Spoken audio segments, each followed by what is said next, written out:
इथे येऊन खरंच खूप भारी वाटतंय. मी पहिल्यांदा माझ्या आयुष्यात पहिल्यांदा वडाळ्याच्या विठ्ठल मंदिरात आलेलो आहे.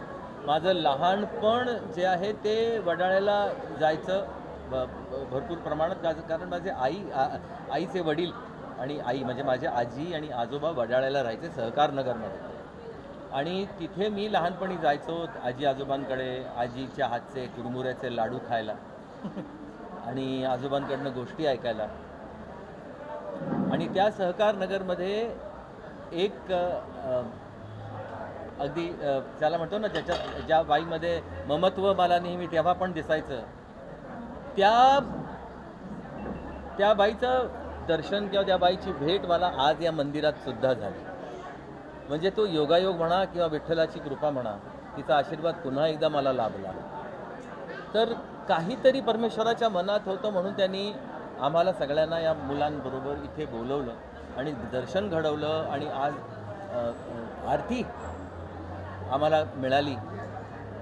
आणि याच दिवसांमध्ये आमचा मी होणार सुपरस्टार छोटे उस्तादाचं 3रं पर्व सुरू होतं आहे. म्हणजे अगदी या शनिवारी पहिला एपिसोड टेलिकास्ट होतो आणि शनिवारपासून दर आठवड्याला शनिवार रविवार रात्री 9 वाजता तुम्हाला स्टार प्रवाहावरती हे पाहायला मिळणार आहे. त्याच्याकरता ह्या सगळ्या गोष्टींचं इतकं पवित्र अशी सुरुवात आहे ही. त्यामुळे मला तरी असं वाटतं आहे की हे पर्व आहे ते परमेश्वरामुळेच, विठ्ठलामुळेच, रखुमाईमुळेच खूप मोठं होणं.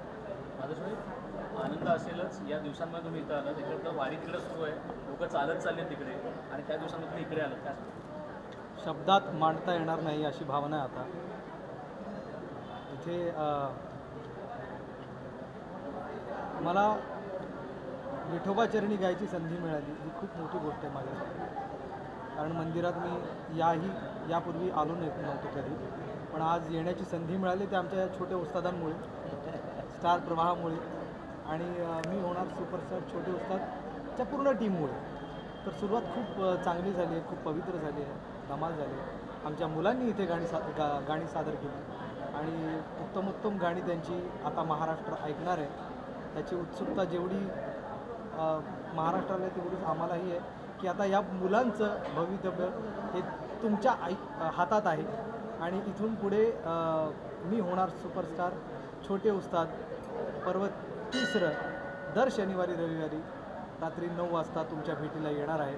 आणि आमचे हे 6 छोटे उस्ताद आज तिथे परफॉर्म करत आहेत, हे दिसत आहे तुम्हाला, पण 12 आहेत. आणि ते 12 कसं परफॉर्म करत आहेत त्यांची गाणी ऐका आणि आम्हाला नक्की कळवा. या पर्वाची गंमत मला अजून एक वाटते आहे की जेव्हा जेव्हा मी किंवा आदर्श किंवा वैशाली या पर्वाचं जेव्हा नाव घेतो तेव्हा मी होणार सुपरस्टार छोटे उस्ताद पर्व 30 रे असं नाव घ्यायला लागतं आम्हाला. पण आधी आम्हाला 30 म्हणावं लागतं, मग आम्ही रे म्हणतो. तसं रे तर इव्हन सुरात 7 सुरात पण आहे, तसा आमच्या या पर्वात सुद्धा आहे. येस, कळलं. पण 30 आम्ही पहिल्यांदा म्हणतो हे, आणि आमच्या तोंडून निघतं, हे परमेश्वराने काढलेलं आहे. त्यामुळे तोही दिवस येणार की ज्या दिवशी आमच्या तोंडून हे निघणार पुन्हा एकदा, फक्त तेव्हा रे नसणार. छोट्या मुलांसोबत काम करताना काय चॅलेंज वाटतं तुला? तो अनुभव कसा होता? लहान होता तुम्ही दोघे? आम्ही लहान असतोच म्हणजे सगळ्यात लहान सर असतात.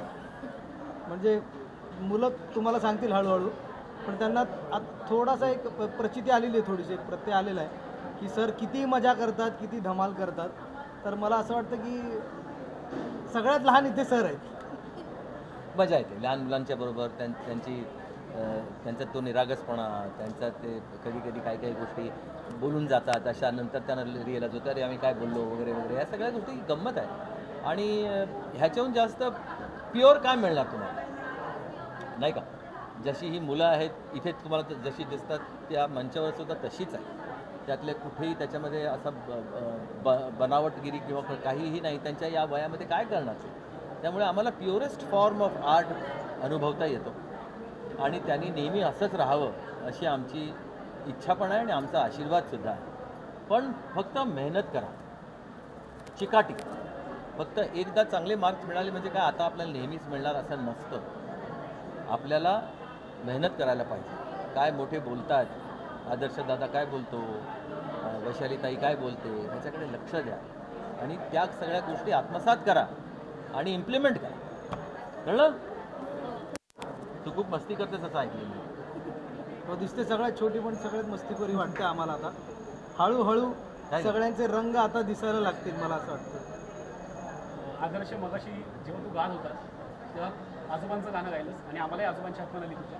आणि विठ्ठलाची वारी आजोबांच्या गाण्याशिवाय पूर्ण होऊ शकत नाही. या निमित्तानं तुझ्याकडनं आम्हाला आजोबांची आठवण ऐकायला आवडेल किंवा आजोबांशी म्हणजे काहीतरी आठवण ऐकायला आवडेल आजोबांची. आठवणी खूप आहेत, असं सांगता येणार नाही.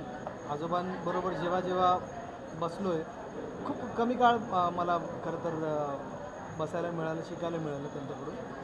आठवणी खूप आहेत तशा. पण आजोबा नेहमी म्हणायचे की ताल पण तुम्हाला यायला पाहिजे, तालवाद्य वाजवता यायला पाहिजे. म्हणजे हार्मोनियम वाजवता येतच होती, बाकी तालवाद्य पण यायला पाहिजे. तर ते तबला शिकवतानाची खूप आठवण आहे.